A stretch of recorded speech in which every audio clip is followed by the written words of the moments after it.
Siddhartha cinema ಮೂಲಕವಾಗಿ ಬಂದಾಗ ಅವ್ರಿಗೂ ಸಾಕಷ್ಟು ರೀತಿಯಾಗಿ ನೆಗೆಟಿವ್ ಕಮೆಂಟ್ಸ್ಗಳು ಬಂತು. ಅಲ್ಲಿ ಎರಡು ಮಾತಿಲ್ಲ, ಸಾಕಷ್ಟು ಸೋಷಿಯಲ್ ಮೀಡಿಯಾಗಳೇ ಬಂತು. ಅದಾದಮೇಲೆ ಯುವ ಅವ್ರ ವಿಚಾರದಲ್ಲಿ ಕೂಡ ಸಾಕಷ್ಟು ಬಂತು. ಅಂದರೆ ಅಣ್ಣವರಾದಮೇಲೆ ಶಿವಣ್ಣ ಆಗಲಿ ಅಪ್ಪು ಸರ್ ಇವರೆಲ್ಲ ಇದ್ದರು. ಅದಾದಮೇಲೆ ಇವ್ರಿಗೆ ಆ ಥರ ನಿಭಾಯಿಸೋಕ್ಕಾಗಲ್ಲ, ಈ ಥರದ್ದೆಲ್ಲ ನೆಗೆಟಿವ್ಗಳು ಅವು ಇವೆಲ್ಲ ಬರ್ತಾನೆ ಇತ್ತು. ಅದಾದಮೇಲೆ ನೀವು ಬಂದರೆ ನಿಮಗೆ ಸಿನಿಮಾ ಬನದ ಸಿನಿಮಾ ಮಾಡಿದಾಗ ಅವಾಗಲೂ ಕೂಡ ನೆಗೆಟಿವ್ ಕಮೆಂಟ್ಸ್ ಅಂತ ಬರ್ತಾಯಿತ್ತು. ಅಂದರೆ ಇದು ನೋಡಿದಾಗ ನಿಮಗೆ ಆ ನೆಗೆಟಿವ್ ಅನ್ನೋವಂಥದ್ದು ಯಾವ ಥರ ಎಕ್ಸೆಪ್ಟ್ ಮಾಡ್ಕೊತೀರ ನೀವು? ಯಾಕಂದರೆ ಈ ಸೋಷಿಯಲ್ ಮೀಡಿಯಾಗಳಲ್ಲಿ ಮಾತಾಡಬೇಕಾದ್ರೆ ಅಥವಾ ನೇರವಾಗಿ ಕೆಲವೊಂದಿಷ್ಟು ಜನ ಮಾತಾಡುವಂಥದ್ದಾದರೆ ಅದನ್ನೆಲ್ಲ ಹೆಂಗೆ ಸ್ವೀಕಾರ ಮಾಡ್ತೀರಾ ನೀವು? ಸರ್, ನಾವು ಭಾಳ ಸಣ್ಣ ವಯಸ್ಸಿಂದ ಕ್ರಿಟಿಸಿಸಮ್ ಅನ್ನೋದನ್ನು ನಾವು ನೋಡ್ಕೊಂಡು ಬಂದಿದ್ದೀವಿ ಸರ್. ನಮ್ಮ ತಾತನ ವಿಷಯದಲ್ಲಿರ್ಬೋದು, ತಾತಾಜಿ ವಿಷಯದಲ್ಲಿ, ಮಾವಂದ್ರ ವಿಷಯದಲ್ಲಿ ಎಲ್ಲ ಈ ಆವಾಗಿಂದನೂ ಇದೆ. ಈಗ ಸೋಷಿಯಲ್ ಮೀಡಿಯಾ ಇರೋದ್ರಿಂದ ಸ್ವಲ್ಪ ಜೋರಾಗಿ ಕಾಣುತ್ತೆ, ಕೇಳುತ್ತೆ ಬಿಟ್ಟರೆ ಆವಾಗಿಂದನೂ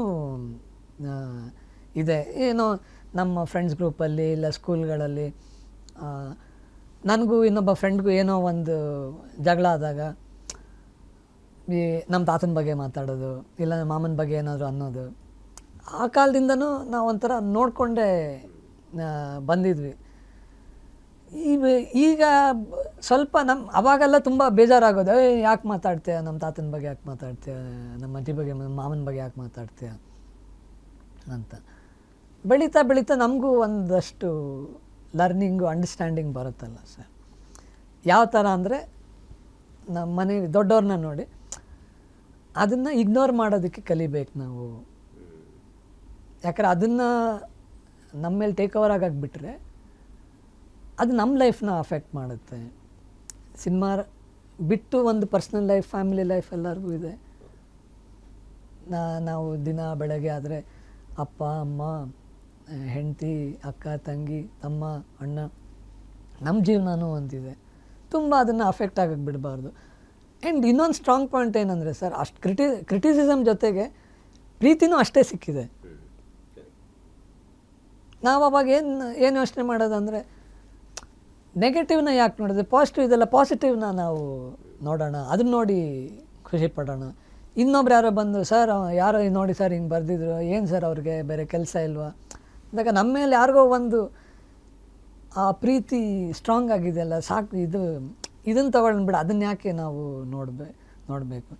ಖಂಡಿತ ಇದು ಕೇಳಿದಾಗ ನೋಡಿದಾಗ ನಮಗೂ ಸಿಕ್ಕಾಪಟ್ಟೆ ಬೇಜಾರಾಗಿದೆ ಸರ್. ಯಾವುದಾದ್ರೂ ನೀವು ವಿನಯ್ ಸರ್ ಆಗಿರ್ಬೋದು, ಯುವ ಸರ್ ಇರ್ಬೋದು, ಧೀರೇನ್ ಸರ್ ಇರ್ಬೋದು, ಧನ್ಯ ಮೇಡಮ್ ಇರ್ಬೋದು, ನೀವು ಕೂತ್ಕೊಂಡು ಈ ಚರ್ಚೆಗಳು ಬರ್ತಾವ, ಈ ಥರ ಮಾತಾಡ್ತೀರಾ ನೀವೇನಾದರೂ? ಅಂದರೆ ಬಂದಿದೆ, ಬಟ್ ಅದನ್ನು ಭಾಳ ಏನೋ ವಿತಿನ್ 1-2 ನಿಮಿಷ ಏನೋ ಮಾತಾಡಿ ಅದನ್ನು ತೇಲಿಸ್ಬಿಡ್ತೀವಿ ಸರ್. ಬೇರೆ ಏನಾದ್ರು, ಯಾಕಂದರೆ ನಾವು ಸೇರಿದಾಗ ಮಾತಾಡೋಕ್ಕೆ ಭಾಳಷ್ಟು ವಿಚಾರ ಇದೆ ಸರ್, ತುಂಬ ವಿಚಾರ ಇದೆ. ಸೊ ಅದು ಆಲ್ಮೋಸ್ಟು ಏನು ಬರೀ ತುಂಬ ಮಿನಿಮಲ್ ಸರ್, ಭಾಳ ಕಮ್ಮಿ. ನಾವದು ಡಿಸ್ಕಸ್ಸು ಮಾಡೋಕ್ಕೆ ಹೋಗಲ್ಲ. 1-2 ಸಲ ಡಿಸ್ಕಸ್ ಮಾಡಿರ್ಬೋದು ಬಿಟ್ಟರೆ ಜಾಸ್ತಿ ಏನು ಇಲ್ಲ ಸರ್ ಬೇರೆದ್ರ ಬಗ್ಗೆ. ಯಾಕಂದರೆ ಮಾತಾಡೋಕ್ಕೆ ಸಿಕ್ಕಾಪಟ್ಟೆ ಸರ್. ಮೊದಲಷ್ಟು ಈಗ ನಾವು ಸಿಗೋಕ್ಕೆ ಸೇರೋಕ್ಕೆ ಆಗ್ತಾಯಿಲ್ಲ, ಬಿಕಾಸ್ ಎಲ್ಲರೂ ನಮ್ಮ ಕೆಲಸದಲ್ಲಿ ಬ್ಯುಸಿ ಇದ್ದೀವಿ, ನಮ್ಮ ಫ್ಯಾಮಿಲಿ ಲೈಫಲ್ಲಿ ಬ್ಯುಸಿ ಇದ್ದೀವಿ. ಸೊ ಸಿಕ್ಕಿದಾಗ ಅಟ್ಲೀಸ್ಟ್ ಏನೋ ಖುಷಿ ಆಗೋವಂಥ ವಿಚಾರ. ಈಗ ನಮ್ಮ ತಾತನ ಬರ್ಡೇಗೆ ಸಿಕ್ಕಿದ್ವಿ, ಅದಕ್ಕೆ ಮುಂಚೆ ಏಪ್ರಿಲ್ 12 ನಮ್ಮ ತಾತವ್ರು ತೀರ್ಕೊಂಡಿದ್ದ ದಿನ, ಪೂಜಾ ತಿಥಿ, ಪುಣ್ಯತಿಥಿ ದಿನ ಸಿಕ್ಕಿದ್ವಿ.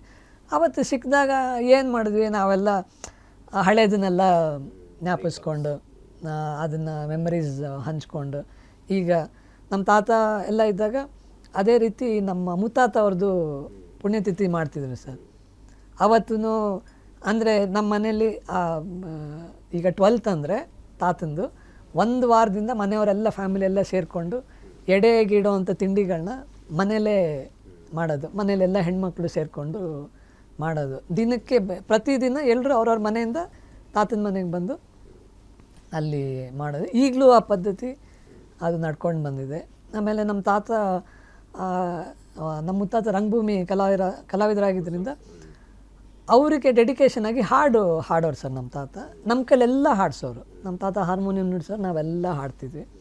ಸೊ ಈಗಲೂ ನಮ್ಮ ತಾತಂದು ಅಜ್ಜಿದು ಎಲ್ಲ ಕಾರ್ಯ ಮಾಡಿದಾಗ ಎಡೆ ಇಟ್ಟು ಪೂಜೆ ಮಾಡಿ ಈಗಲೂ ಹಾಡ್ತೀವಿ ಸರ್ ಎಲ್ಲ ಸಂಪ್ರದಾಯ. ಅಂದರೆ ಈಗ ಎಡೆಗೆ ಏನು ಇಡ್ತಾರೆ ಸರ್, ಅವರಿಗೆ ಏನು ತುಂಬ ಇಷ್ಟವಾದಂಥ ಊಟ, ಅದನ್ನು ಬಿಟ್ಟು ಅವ್ರಿಗೇನು ಇಷ್ಟವಾದರೆ ಸಂಗೀತ, ಅದನ್ನು ಅವ್ರಿಗೆ ಒಂದು ಅರ್ಪಣೆ ಮಾಡೋದು, ಅದು ಈಗಲೂ ನಾವು ನಡೆಸ್ಕೊಂಡು ಬಂದಿದ್ದೀವಿ.